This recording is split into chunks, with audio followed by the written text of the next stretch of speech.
Merci.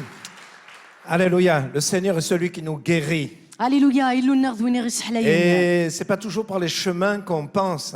تيكوال ماشي ما كنفغانا كفردان اني نفغا. Moi, je préfère être guéri directement par Dieu. نكي نبغي غنحلو غا كقباله. Mais des fois, il y a des chemins que nous ne comprenons pas toujours. لا معناه لا تيكوال يتساوي غكري بردان وتنفهم راه. J'aimerais qu'on puisse se mettre debout maintenant quelques secondes. بغي غادي نبدس او كاكا شران لي سكوند. Seigneur, je voudrais te demander maintenant que tu nous parles cet après-midi. سيدي ربي بغاك تسوت راه سامدي سيان ذاك نهضرض. C'est toi celui qui nous guérit, Seigneur. Quel que soit le moyen, quel que soit le chemin que tu nous fais passer. Seigneur, nous voulons nous attendre à toi. Je te prie pour que cet après-midi, tu puisses nous parler particulièrement. Tu connais, Seigneur, ceux qui sont malades parmi nous. Ceux qui sont dans ces chemins de souffrance physique. Mais aussi de maladies spirituelles. Et Seigneur, nous voulons confesser une chose. C'est toi qui apportes la guérison. Et je te demande de faire une œuvre cet après-midi. Je te demande de nous parler cet après-midi. Et je te demande de te révéler cet après-midi. Afin que nous puissions voir même le fruit de ta parole, Seigneur, dans nos vies. Au nom de Jésus, nous prions. Amen. Amen. Gloire à Jésus. Je vous invite à prendre place. C'est vrai, cet après-midi, je voudrais vous parler justement la foi dans la guérison. S'il y a quelque chose qui nous touche, c'est la maladie quand ça touche notre corps.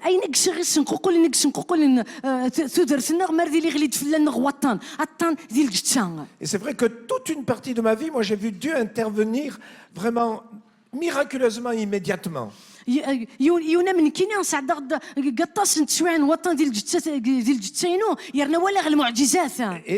vraiment, je confesse que Dieu guérit immédiatement. J'ai vu dans des campagnes d'évangélisation des dizaines et des centaines de personnes guéries immédiatement pendant une seule réunion. À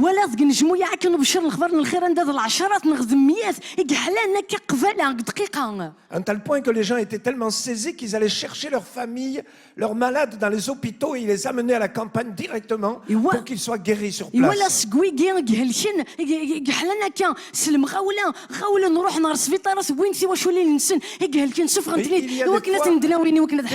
Des fois, Dieu a un autre chemin. Toujours pour manifester sa puissance et sa guérison. Cet après-midi, je voudrais affirmer une chose qui est dans Exode au chapitre 15 et au verset 26. Et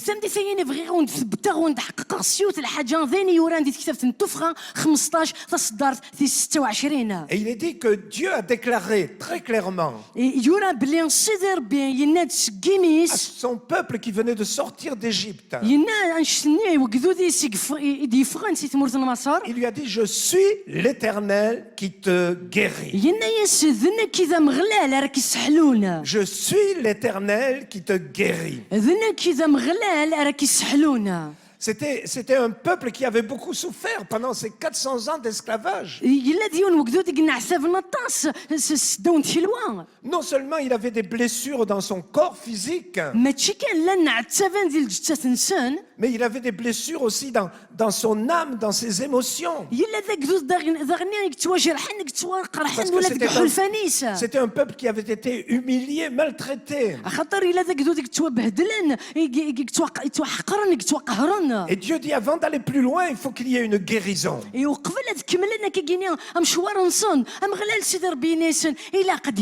savez que la maladie ne vient pas de Dieu. Au début de la création, quand Adam et Ève ont été créés, avant que le péché soit là, on ne parle pas de maladie.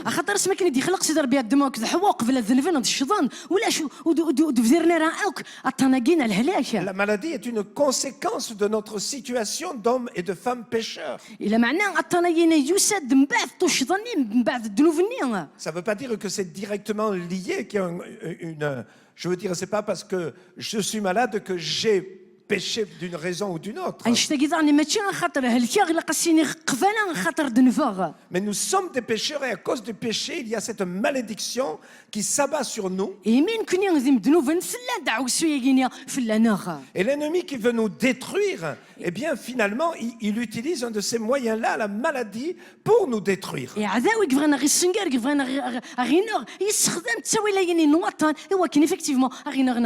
Nous voyons que tout le long dans la parole de Dieu, Dieu travaille à notre guérison.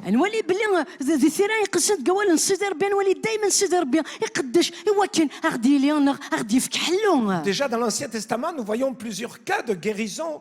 Le roi Ézéchias, Naaman, enfin d'autres encore.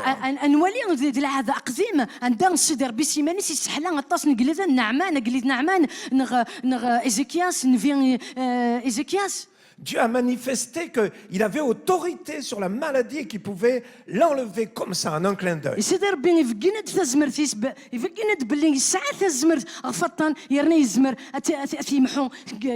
Et lorsque Jésus est venu, nous voyons qu'une part importante du ministère de Jésus, ça a été de guérir les malades autour de lui.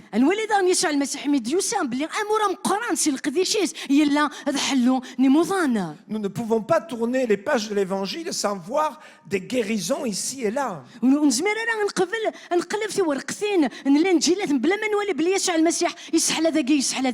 le début de la première église, nous voyons que cela a continué. Tout de suite, après la venue du Saint-Esprit, nous voyons dans Acte 3 que c'est maintenant ce boiteux devant la porte du temple qui est guéri.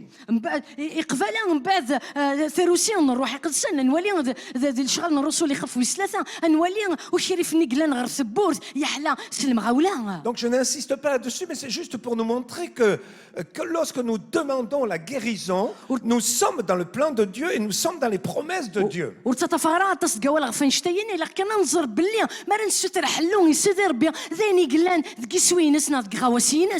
Bien sûr, si tu es malade, tu ne peux désirer que la guérison d'abord. C'est un désir légitime et normal. Mais nous demandons la guérison essentiellement parce que dans la parole de Dieu, il est dit que justement, c'est l'Éternel qui nous guérit.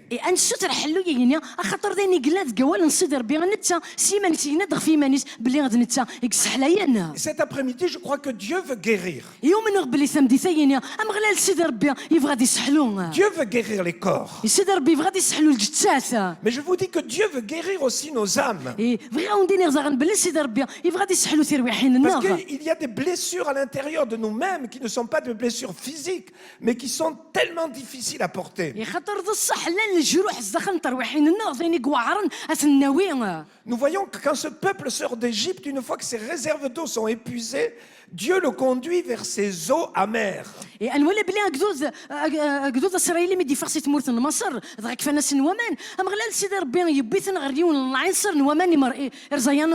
il y a là toute une image pour nous qui doit nous parler.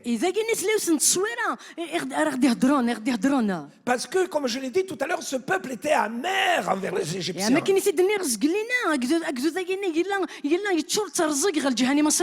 Et on comprend, c'était une chose normale, il avait tellement souffert du traitement, des traitements que les Égyptiens avaient fait subir. Certains avaient été humiliés, frappés, battus. Certains portaient dans leur corps les marques de ces traitements. Mais surtout, le plus important, c'est que certains portaient à l'intérieur d'eux-mêmes, dans leur être intérieur, ces maladies, ces souffrances, de l'amertume, de la rancœur, je dirais même parfois de la haine contre ces hommes.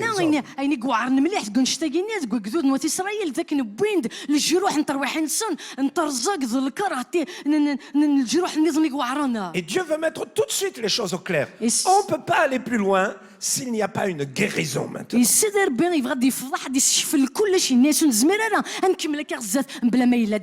que là où nous sommes blessés à l'intérieur de nous-mêmes, là où il y a quelque chose qui est amer, que nous n'arrivons plus à supporter, il faut qu'il y ait la guérison du Seigneur.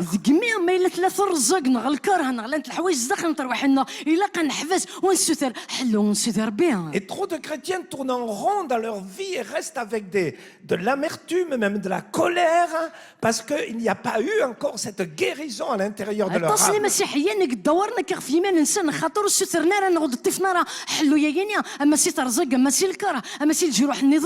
Et nous verrons tout à l'heure que cette guérison passe par la croix de Jésus. Mais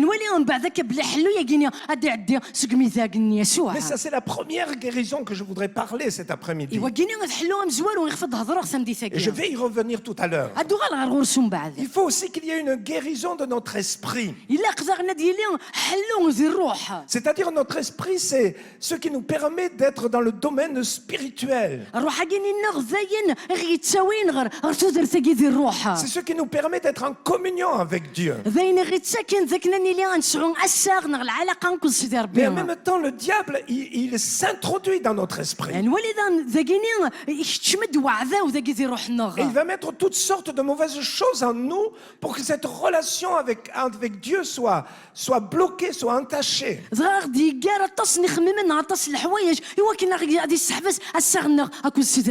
Bible nous parle de ce démoniaque gadaréen dans Marc au chapitre 5.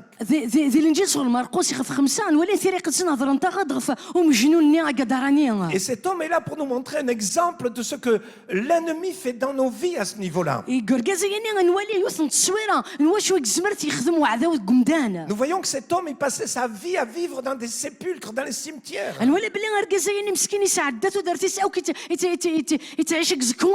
Et même il se blessait dans son propre corps, il se faisait souffrir. Et ça, c'est l'œuvre destructrice du diable. Il veut mettre l'esprit de mort en nous, l'esprit de destruction en nous. Et aujourd'hui, au travers de beaucoup de choses qui se passent par Internet, sur les jeux même, l'ennemi peut toucher nos vies, toucher la vie de nos enfants et de nos jeunes au travers de cela. Moi, je suis effaré des fois quand je vois certaines publicités à la télé pour des films. C'est de la mort, c'est de la destruction. On se tire dessus. On se tue. On se détruit. Ça explose. Il y a du feu, ça brûle. Tout ça, vraiment, c'est l'œuvre de destruction de l'ennemi. Il veut s'introduire par ce moyen-là, par nos esprits. Et enlever l'œuvre de paix, l'œuvre de sérénité que Dieu veut mettre en nous.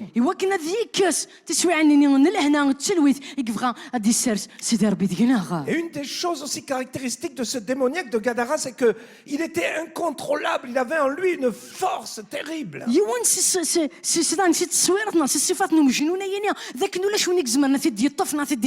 On avait beau le lier avec des chaînes, toutes sortes de chaînes. Il brisait ces chaînes. Il y avait une violence extraordinaire en lui. Et la violence, c'est la caractéristique vraiment du diable.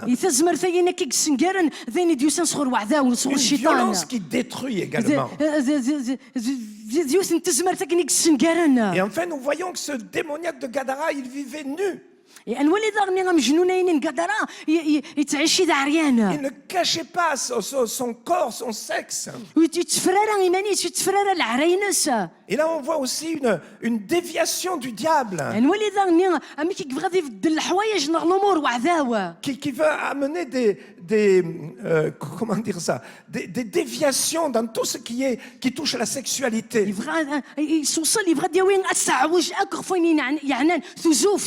Et aujourd'hui, avec Internet, vraiment, il y a toutes ces sites pornographiques qui sont là pour atteindre les enfants, les hommes et les femmes.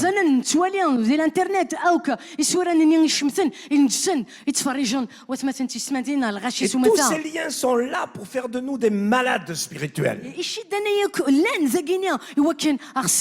Déjà, nous avons de la peine à rentrer dans une communion sereine avec Dieu.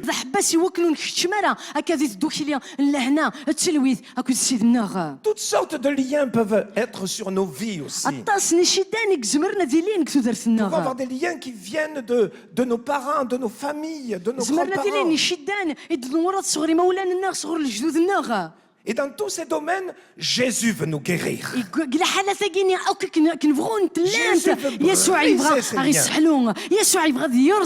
Alléluia. Alléluia. Alléluia.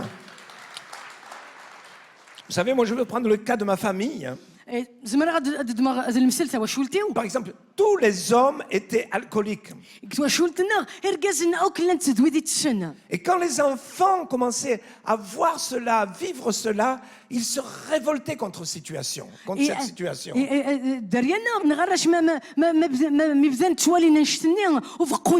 Parce que l'alcoolisme amène à les disputes dans les maisons, l'homme est réduit à la place d'un animal, quoi. Il est comme un animal. Et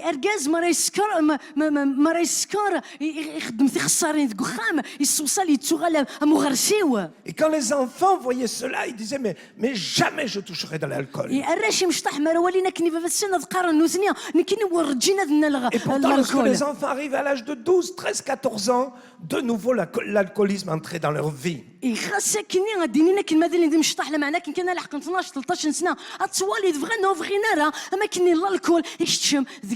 Parce que c'était un lien spirituel. Et je bénis Dieu parce que quand j'ai accepté Jésus, nous avons cassé ce lien familial.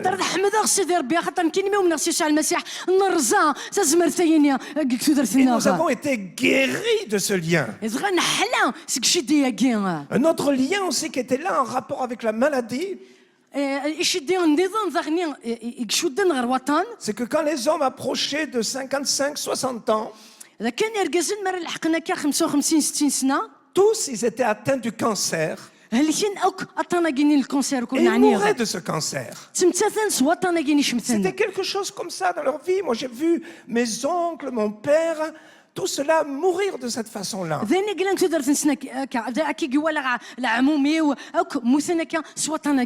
On a cassé ce lien. Mais voilà que moi-même aussi, quand j'avais un peu plus de 50 ans, maintenant j'étais atteint par un cancer. Et c'était comme si le diable disait: non, de toute façon, c'est toujours comme ça dans votre famille. Et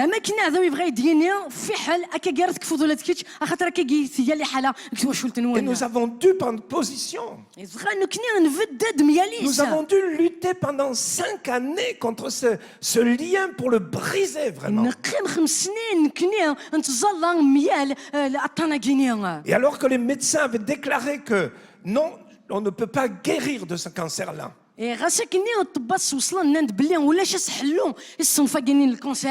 Voilà, aujourd'hui je suis là, guéri totalement à 100% de ce cancer. Alléluia. Et je dis, soyons attentifs à cela. Je ne veux pas vous faire peur en disant ça. Mais je veux simplement ouvrir vos yeux. Il y a une œuvre de destruction du diable qui doit être brisée dans nos vies. Il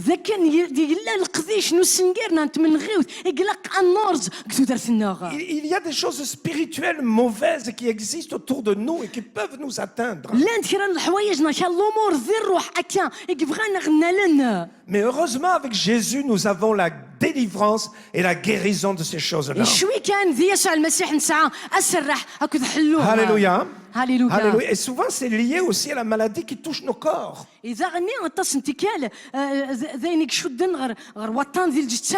Alors, j'aimerais lire maintenant un texte concernant 2 guérisons physiques.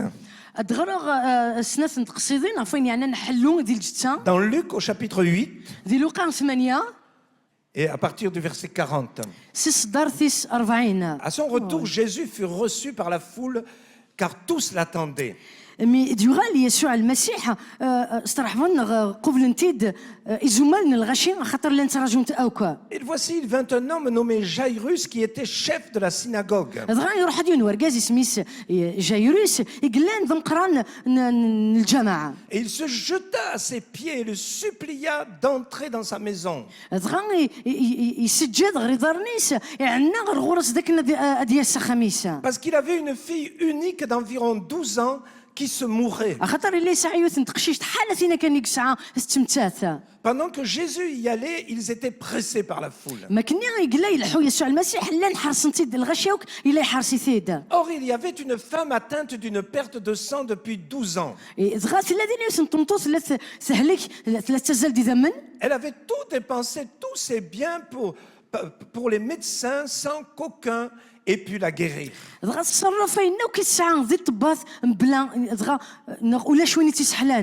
Elle s'approcha par derrière et toucha le bord du vêtement de Jésus. Alors au même instant, la perte de sang s'arrêta. Et Jésus dit, qui m'a touché? Et comme tous s'en défendaient, Pierre et ceux qui étaient avec lui dirent, Maître, la foule t'entoure et te presse et tu dis qui m'a touché.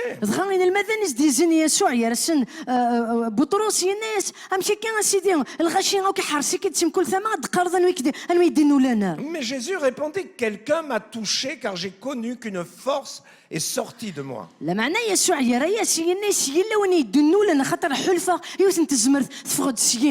femme, se voyant découverte, vint toute tremblante se jeter à ses pieds et déclara devant tout le peuple pourquoi elle l'avait touché et comment elle avait été guérie à l'instant.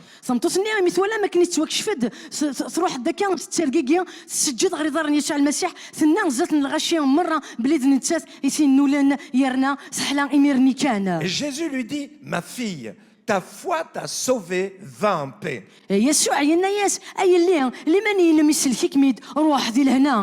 comme il parlait encore, survint de chez le chef de la synagogue quelqu'un disant, ta fille est morte, n'importune pas le maître. Mais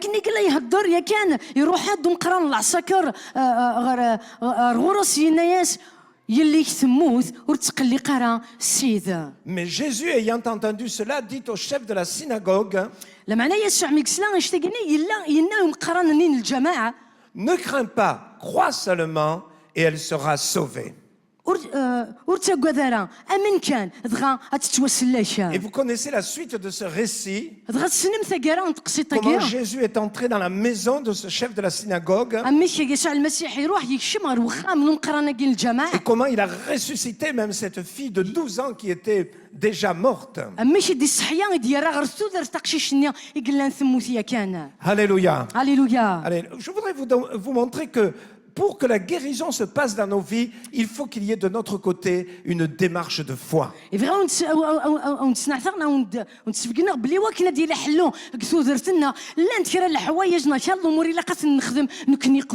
vrai que comme on l'a vu ce matin, il y a des moments où Dieu intervient de façon directe sans que nous on ait quelque chose à faire.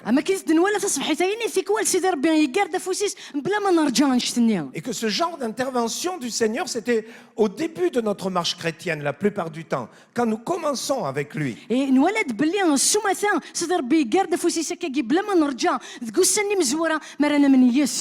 il est bien évident qu'après, donc, nous pouvons être touchés par la maladie. Et des fois, alors, nous avons l'impression que Dieu n'agit plus, que Dieu ne fait plus rien. Je voudrais vous dire, bien-aimés, qu'il faut que notre foi soit en action pour que la maladie soit chassée de nos vies. Il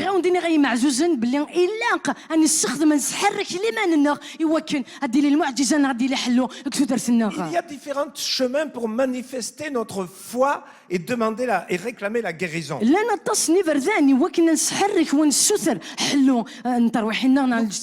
Nous voyons ici cet homme qui a sa fille malade. C'est une maladie très grave, elle est pratiquement en train de mourir. On peut même s'imaginer qu'avant d'aller vers Jésus, cet homme a tout essayé. Et même je crois que d'aller vers Jésus, c'était pour lui quelque chose qui lui coûtait énormément.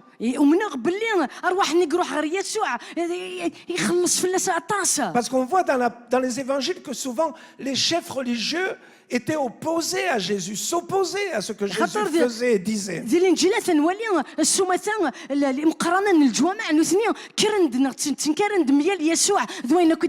Et cet homme, il est un chef. Il est connu.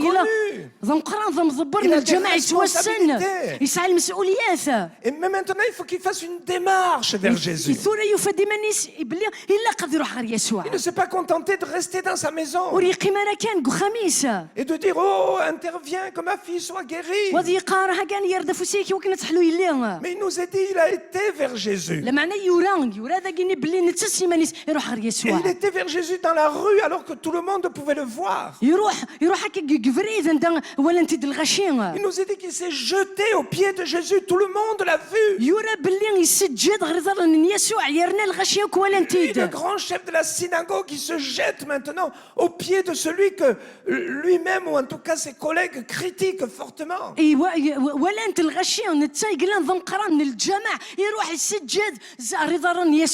il va confesser avec sa bouche que Jésus peut faire quelque chose pour sa fille.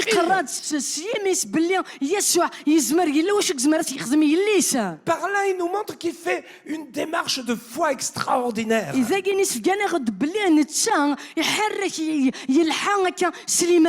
Et même quand après, plus tard, quelqu'un vient lui annoncer que sa fille est morte. Et que Jésus lui demande de rester calme. De ne pas tomber dans la crainte, mais de continuer à lui faire confiance. Nous voyons que c'est ce que cet homme va faire. Et lorsqu'il arrivera dans sa maison et lorsqu'il y a tous les gens qui sont déjà venus pour le deuil, et que Jésus va lui demander de renvoyer tous ces gens pour être seul là avec la fille. Nous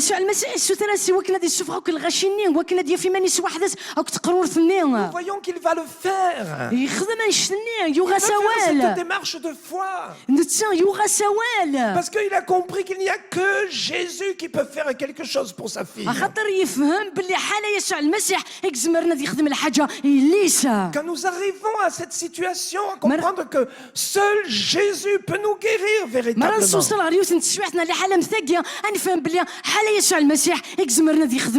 Jésus peut même faire une résurrection, pourquoi pas? Et que nous osons vivre dans cette optique-là. C'est là que Jésus va intervenir. C'est là que Jésus va intervenir. Pourquoi? Parce que notre démarche est une démarche de foi. La foi, c'est pas quelque chose simplement d'intellectuel dans notre tête. C'est quelque chose qui va se vivre par des actions concrètes. Et cette femme qui était atteinte d'une perte de sang, c'est la même chose. Elle avait cherché de différentes façons. La Bible nous dit qu'elle a été voir des médecins, qu'elle avait dépensé tout son argent même. Mais sa situation allait en empirant. Et finalement, elle est arrivée au fait qu'il n'y a que Jésus qui peut faire quelque chose. Mais maintenant, Dieu va lui demander de faire quelque chose. Elle ne peut pas rester dans sa maison à dire Jésus fait quelque chose pour moi. Et voilà que les l'Esprit de Dieu lui inspire quelque chose. Quelque chose de fou. Quelque chose pour elle qui est une femme impure. C'est quelque chose de difficile. Va toucher le vêtement de Jésus. Quand tu vas toucher son vêtement, tu seras guéri. C'était pas quelque chose de facile. Il fallait déjà qu'elle trouve où était Jésus. Jésus bougeait tout le temps, il allait de village en village, de ville en ville.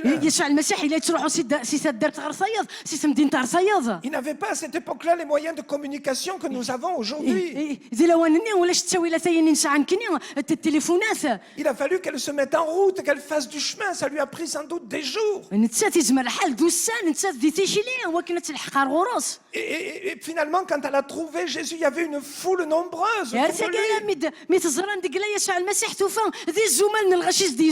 elle-même était une femme impure à cette époque-là. Cette maladie, cette perte de sang faisait d'elle une femme impure.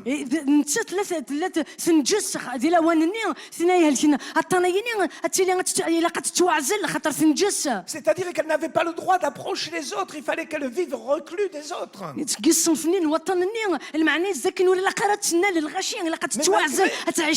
malgré cela, elle veut obéir à ce que Dieu lui a demandé de faire. Il faut qu'elle touche ce vêtement de Jésus. Vous savez, Jésus pouvait la guérir sans qu'elle touche son vêtement.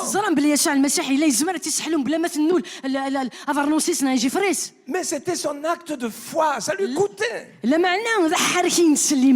il nous a dit que finalement elle a réussi. Moi j'imagine qu'elle a dû se glisser par terre, en rampant par terre, pour réussir dans un dernier effort, parce qu'en plus elle était malade, pour réussir dans un dernier effort à toucher le vêtement de Jésus, peut-être même juste du bout des doigts. Et au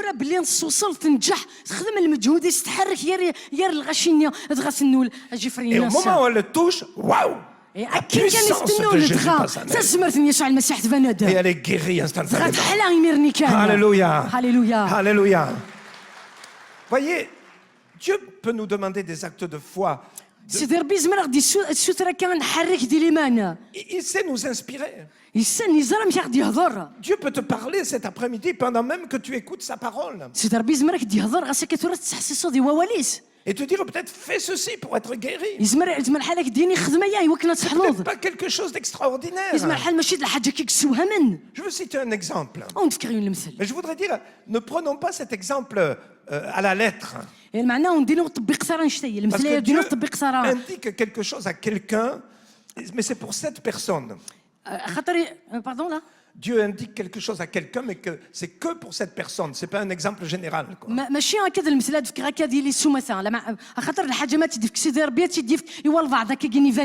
avons dans notre église un couple qui avait eu quand leur fille était née, elle est née dans des mauvaises conditions.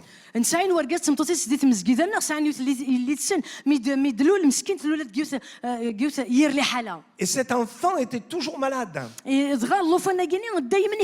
avait des traitements sur sa vie. À ce moment-là, elle devait avoir 5 ou 6 ans. Et à cause des problèmes qu'elle avait eus à la naissance, c'était une enfant fragile, vraiment.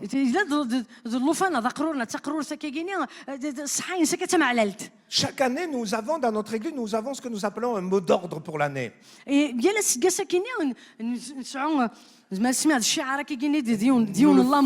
Nous le faisons imprimer comme des tableaux. Et nous demandons à tous les chrétiens de mettre cela dans leur maison, dans leur bureau, enfin, dans les endroits où ils sont pour se rappeler le mot d'ordre de l'année. Et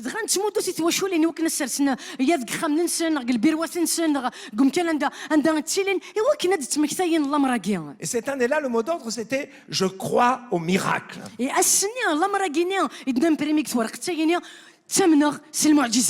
voilà qu'un matin, la maman de cet enfant malade, elle avait mis ce mot d'ordre dans sa salle de bain pour le voir tous les matins là, à côté de sa glace.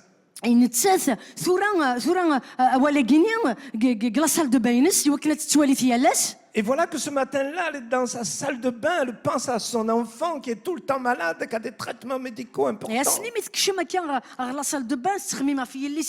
voilà que son regard tombe sur le mot d'ordre. Et il y a quelque chose qui se passe en elle. Et elle dit vraiment, je vais croire au miracle pour ma fille. Je crois au miracle pour ma fille. Je crois que ma fille est guérie. Alléluia. Et elle a fait un geste. Je dis bien que c'est Dieu lui a montré à elle. Ne faites pas cela si Dieu ne vous montre pas ces choses.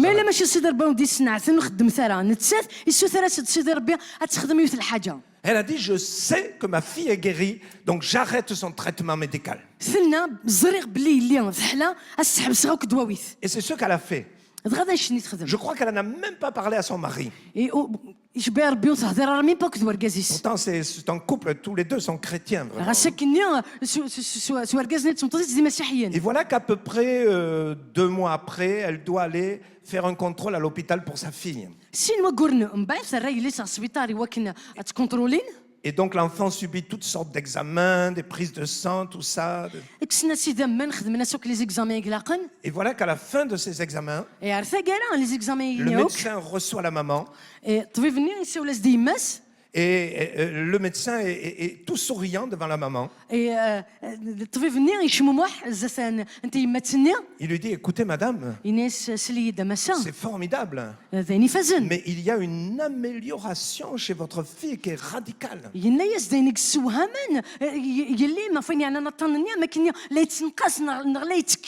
Et il lui dit, l'amélioration est tellement grande que je propose qu'on divise le traitement médical par 2. Et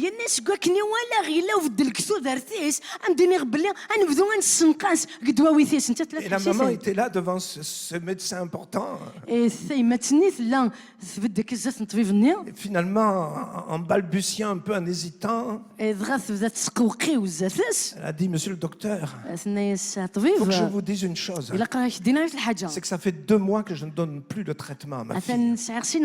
Le médecin est resté un peu stupéfait. Il lui a dit, ah bon? Il a réfléchi un moment. Il lui a dit, écoutez, continuez comme ça. Ça n'a que de bons résultats. C'est pas comprenez bien que ce n'est pas le traitement médical qui était en cause. Mais c'est à partir du moment où Dieu avait parlé avec cette maman, l'enfant était guéri.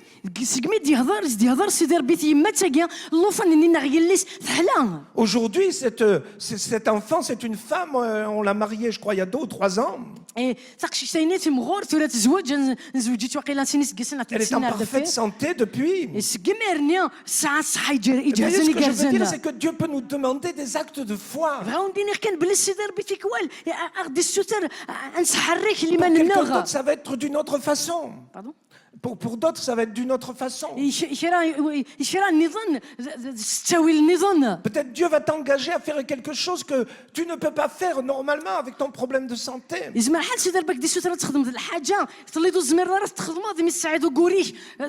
Mais Dieu va te demander de le faire. Je vous ai dit tout à l'heure que j'ai été touché par un cancer. Donc, les médecins ont détecté que voilà, ce cancer même était très avancé. Très rapidement, on a dû m'opérer. Sous 48 heures, pratiquement, on a dû m'opérer. Bon, moi j'ai dit, pas de problème. C'était, je crois, au mois de septembre ou début octobre. Hein. À ce moment-là, on avait notre grande convention au mois de novembre. Hein.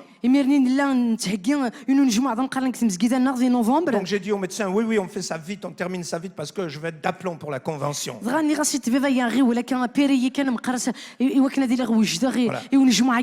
Je suis arrivé à l'hôpital, très confiant. Et je suis arrivé dans la chambre, il y avait... un monsieur, pour moi un jeune, il avait une 30aine d'années. Il m'a dit, monsieur, je pense que vous venez pour la même chose que moi. Donc je lui ai expliqué, oui, je viens voilà pour telle et telle opération. Il m'a dit, ah, c'est comme moi. Il m'a dit, c'est la première fois que vous venez. Je trouvais cette question stupide. Je lui ai dit, oui, c'est la première et la dernière. Il m'a dit, ah, mon pauvre monsieur. Il m'a dit, moi, j'en suis à ma 16e opération. 16. Et maintenant, on parle de me mettre, ça touche la vessie, donc de me mettre une vessie en plastique externe. Parce que l'autre est trop endommagé.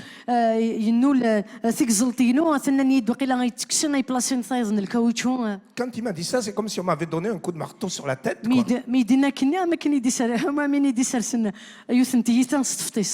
J'ai dit, mais oh Seigneur, on va où là? Qu'est-ce que c'est que cette histoire? Je ne veux pas passer le restant de ma vie à subir des opérations. J'ai dit, allez, par la foi, c'est la première et la dernière. Donc on a fait l'opération. Après l'opération, ça s'est bien passé. Et le professeur qui me soignait, il m'a dit, maintenant, il vous faut suivre un traitement. Qu'est-ce que c'est cette histoire encore? Il m'a dit, oui, parce qu'il faut qu'on suive ça, il faut qu'on vous injecte un produit régulièrement une fois par semaine. Pendant je ne sais pas combien de temps par semaine. Pendant je ne sais plus pendant combien de semaines. Il m'a dit, puis après on verra. J'ai dit, mais vous n'avez pas fait votre travail, vous n'avez pas enlevé le cancer. Ils m'ont dit, si, on l'a enlevé, ne vous inquiétez pas, mais c'est pour pas qu'il revienne. J'ai dit, ah bon? Mes amis, ce traitement, je vous assure, quand il t'injectait ce produit, c'est comme si on te grattait à l'intérieur de ton corps. Une douleur terrible. Tu ne pouvais plus te tenir debout. C'était quelque chose d'atroce.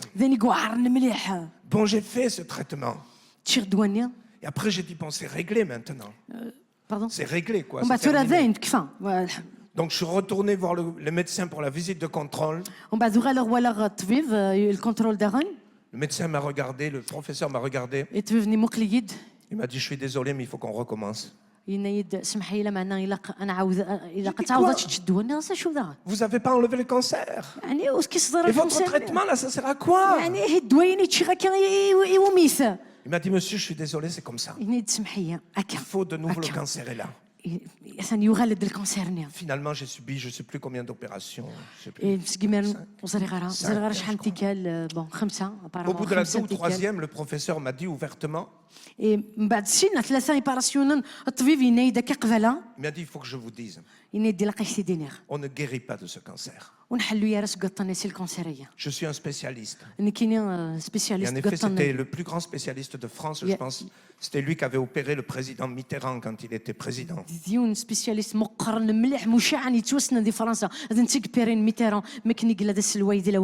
Il m'a dit, oh, mais vous ne risquez rien maintenant. On vous suit. Dès que le cancer revient, on l'enlève. Et une opération de plus. Et moi, je me suis dit, mais je ne vais pas passer ma vie quand même comme ça sur les tables d'opération.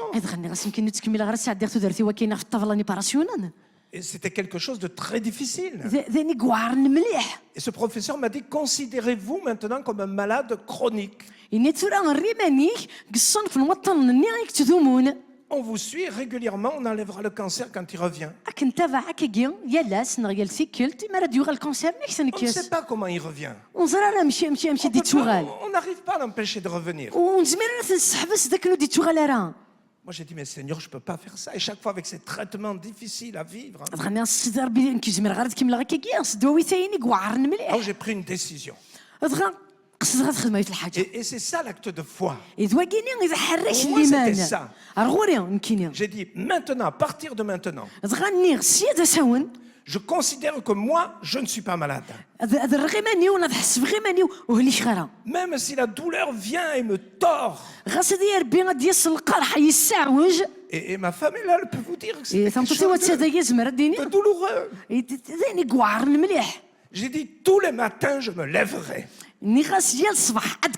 Même si je dois passer la journée couchée sur le divan dans le salon, je ne resterai pas dans la chambre comme un malade. J'ai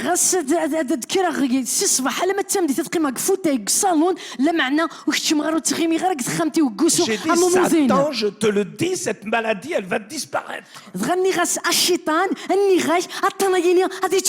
Et moi, je vais faire mon possible pour faire comme si elle n'était pas là. J'ai refusé de m'arrêter dans mes activités. C'était pas facile des fois. C'était pas facile. Puis il est arrivé le moment. On a fait le contrôle. Les résultats étaient bons. Le cancer n'était pas là. J'avais dit au professeur, vous allez voir, Dieu va me guérir. Alors il me disait, ne vous réjouissez pas très vite. Hein.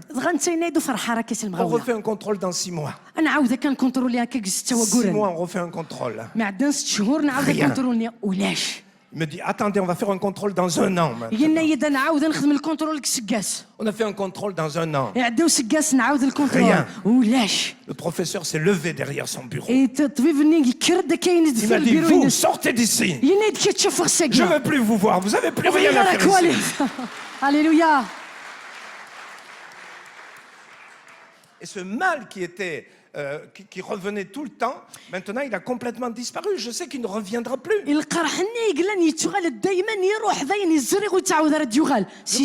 nous demande de faire des actes de foi face à la maladie.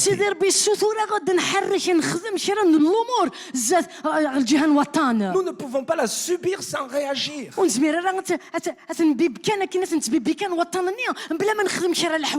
Il y a bien des années, un homme qui ne connaissait pas du tout Jésus en France, hein, il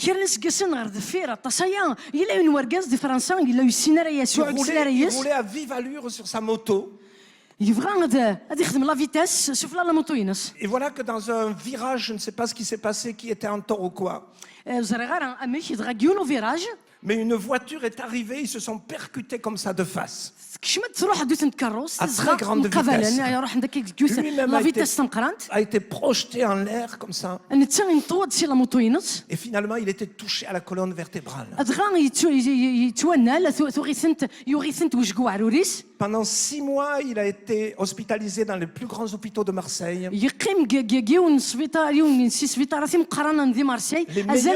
Les meilleurs spécialistes se sont occupés de lui. Ils ont fait différentes interventions chirurgicales. Mais finalement, au bout de 6 mois, cet homme qui avait à peu près une 40aine d'années, donc un médecin a convoqué son épouse pour lui annoncer la terrible nouvelle. Votre mari restera paralysé jusqu'à la fin de ses jours. Cet homme était paralysé depuis le cou jusqu'aux pieds. C'est-à-dire tout le bas de son corps était mort. Ne pouvait pas soulever un bras, pas soulever une jambe, rien. La seule chose qui lui restait, c'était sa tête qui fonctionnait encore. Et vous pouvez vous imaginer la détresse de cet homme et de sa femme. En un clin d'œil, à la suite de cet accident, leur vie était complètement gâchée. Et sa femme a équipé sa maison pour que son mari reste dans sa maison et elle s'occupait de lui.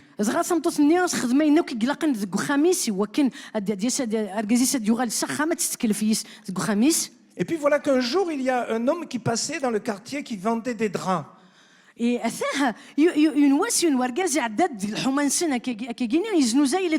C'était un gitan, je ne sais pas si vous voyez ce que c'est. Ils sont un petit peu des nomades en France, quoi. Ils vivent de lieu en lieu dans des caravanes comme ça. Et ils font du commerce, ils font beaucoup de ventes comme ça dans les maisons. Ils sont un petit peu méprisés par la population. Mais Dieu a fait un grand réveil parmi eux. Et voilà cet homme allait de maison en maison pour vendre ses draps. C'était un chrétien. Et donc il a frappé à la porte de sa maison. De la maison de cette femme-là, de cet homme. Et donc la femme est venue ouvrir. Et voilà qu'il a commencé à lui faire tout son baratin pour lui dire que c'était les meilleurs draps au meilleur prix, etc. Et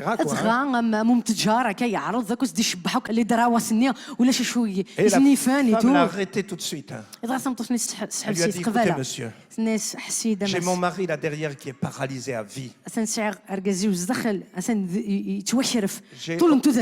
J'ai autre chose à faire qu'à discuter avec vous. Donc s'il vous plaît, allez passer votre chemin. Mais cet homme, quand il a entendu ça, il a dit, mais madame, vous savez que Dieu peut guérir votre mari? Et cette femme qui ne croyait pas l'envoyer promener, allez, passez votre chemin. Les meilleurs médecins se sont occupés de lui. Voilà le résultat, il est paralysé. Mais l'homme a insisté, il lui a dit, mais non madame, je vous en supplie, laissez-moi rentrer, laissez-moi voir votre mari, je vais veiller pour lui, il va être guéri. Et finalement, l'homme qui était dans sa chambre là-bas, il a entendu qu'on parlait, il a demandé, mais qu'est-ce qui se passe?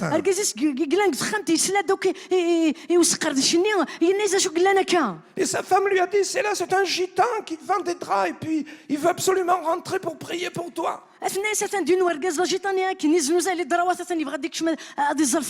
Alors l'homme finalement a dit, ben laisse-le rentrer, on verra. Alors le gitan est rentré. Il a commencé par lui annoncer l'évangile. Et puis après il a prié, il a dit, Dieu va vous guérir. Dieu va vous guérir. Alléluia. Dieu aime les gens qui sont déterminés. Alléluia. Il lui a pas dit Dieu va peut-être vous guérir. Il a dit Dieu va vous guérir. Vous allez voir. Et il a prié. Et il a prié comme prie un gitan. Vous savez, quand ils prient, ils font trembler les murs. Ils prient fort. Wow. Et puis finalement, au bout de sa prière, rien ne s'était passé. Alors cet homme a dit, disparaissez. Et il a dit à sa femme, mets-le dehors. C'est un menteur. Mais l'homme a dit, non, je repasserai demain. Dieu va vous guérir. Ils ont réussi à le mettre dehors de la maison. Pendant la nuit. Voilà, la femme dormait. Et notre homme paralysé était sur son lit toujours. Et voilà qu'il y avait une voix au-dedans de lui. Et cette voix lui disait simplement, lève-toi. Il essayait de la faire taire. Je suis devenu fou, quoi. Lève-toi.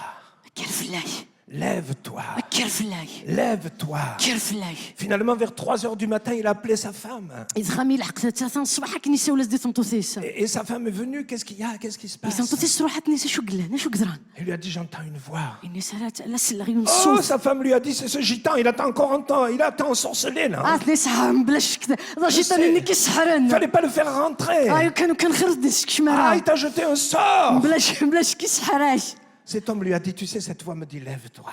Cette femme lui a dit, tu sais que tu ne peux pas te lever. Si tu fais le moindre mouvement, tu vas tomber par terre. Moi, je ne pourrais pas te tenir. Il lui a dit, on va essayer. Et c'est là que je veux dire. Il faut que la foi se mette en action. Il faut que la foi se mette en action. Beaucoup de gens ne voient pas la guérison parce qu'ils n'osent pas je dirais provoquer le miracle de Dieu. اتصلوا تولينا راه المعجزات خاطر وتحركنا راه وتحركنا راه اللي ما ننسن ايوا كنا تولينا المعجزه. Cet homme n'était pourtant pas converti encore. رجزاكين لا وراه عادي فكيت ودرتي سي يسوع. Mais il avait entendu le message de Dieu. لما نيسلان الخبرني له. Il a dit mais qu'est-ce que ça coûte d'essayer de faire ce que Dieu est en train de me dire dans ma tête. ينا يسول شي خسره اسخوال السلغ يسوثقيا. Alors il a dit à sa femme, s'il te plaît, tu vas m'aider. Tu vas me lever pour que je puisse être assis dans le lit. C'était un geste qu'il ne pouvait pas faire. Il était paralysé, couché. À contre-cœur, sa femme, elle a dit, bon, on va essayer. Là, déjà, le miracle a commencé à se produire. Voilà que cet homme a pu se lever petit à petit en étant aidé par son épouse. Voilà que maintenant, il était assis dans son lit. Chose qu'il n'avait pas fait depuis l'accident. Il était couché, paralysé. Toujours cette voix était là, lève-toi. Alors, sa femme, prends mes pieds maintenant. Tourne-moi pour que mes pieds soient dans le vide. Donc, pour que je puisse être assis maintenant au bord du lit. Sa femme lui a dit, c'est dangereux ce qu'on fait. Tu es lourd, je ne pourrai pas te soutenir, tu vas t'écrouler par terre. Il lui a dit, faisons ça. Et sa femme a commencé à tourner ses jambes comme ça. Et finalement, ses jambes qui étaient raides ont commencé à se plier au bord du lit comme ça. Il a commencé à être assis comme ça maintenant au bord du lit. Et toujours cette voix qui lui disait, lève-toi. Lève-toi. Alléluia. Alléluia. Il faut faire, le Saint-Esprit nous inspire des fois. Et nous n'osons pas parce que nous n'avons pas assez de foi. Et cet homme qui n'était pourtant pas encore converti, il a cru quelque part. Et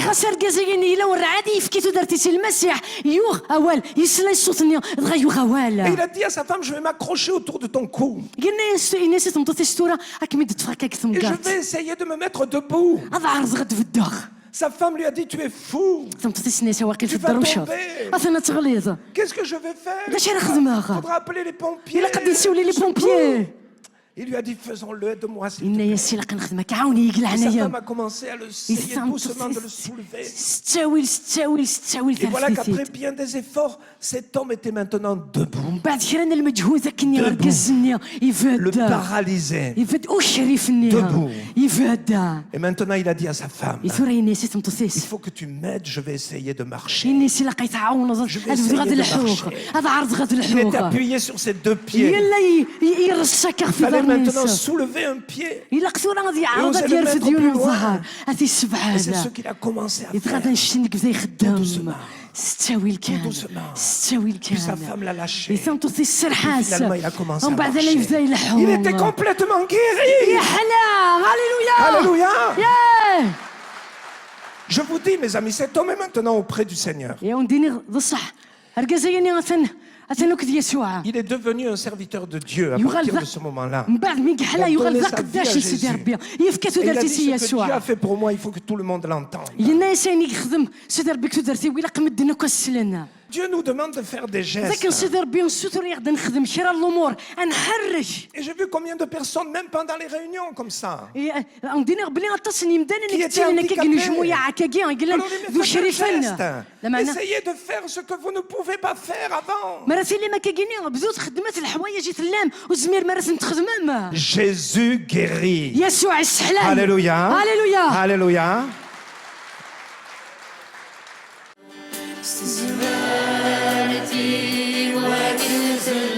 Inès, سوليو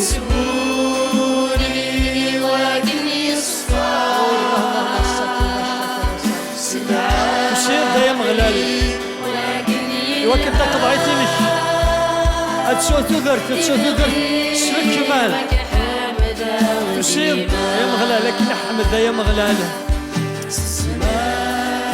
إناس تكلت النظر ما قريت دي لقاتا كي اللحمة دي استزمرتي تساب اكشتي ما ظن الروح اكشتي لي دا معاون اكشتي لي دا معاون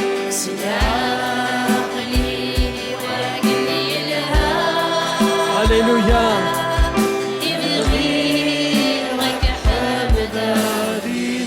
يا اليوم ديكنا غادي فارس تاكوني تسدي حمده ما غلا سيدي ربي سيدي ربي قليدا بابا ربي بغاك حمده بهذا السليغ الشاند العزيك شني كان وحدك السيد السياد هيا قليتي كيتش كي تكسن فاد سيدي ربي ما دكتش كي تكسن لاز الميدا مكسنا غير تماك وريحي تخصها ويهرا غيا مغلان دمك سال علي غايت الليل اي سيدي ربي دمك ساينو هللويا تكريد يا مغلال شنو هو دا يا مغلال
سيدك هذوما غايا مغلان اضحكوا غافي الاحملا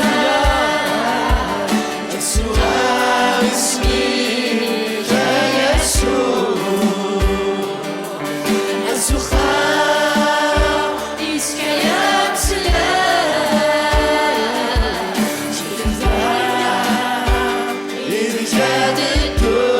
يناس يومك ساينك كاد الدوغي الفدان أضحكوا غافي الحملاك ورا مرة دستك إذا الشيء شوف اسمي يسوع المسيح عكا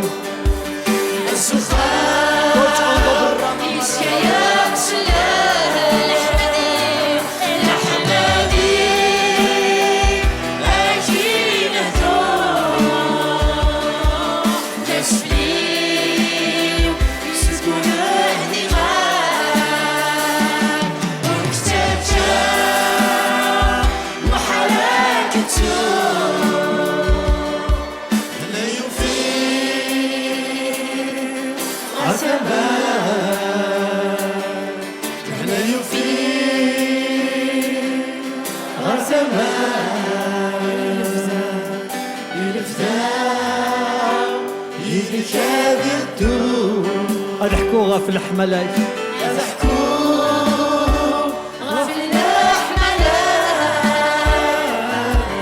يسوع اسمك يا يسوع اسك يا مسلم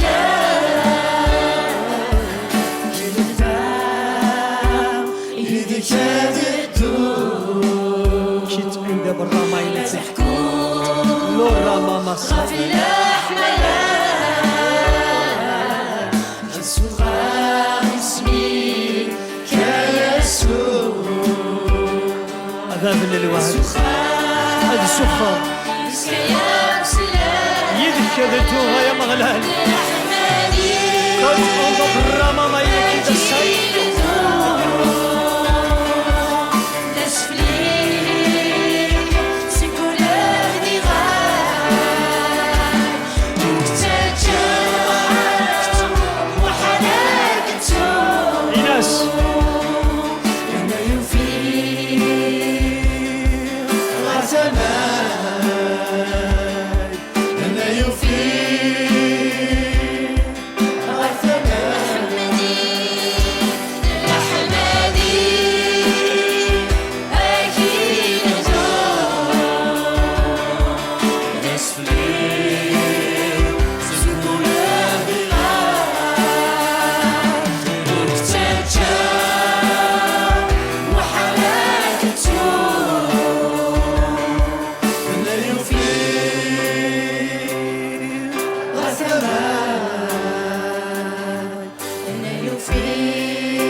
هنا يفيغ غير تماكس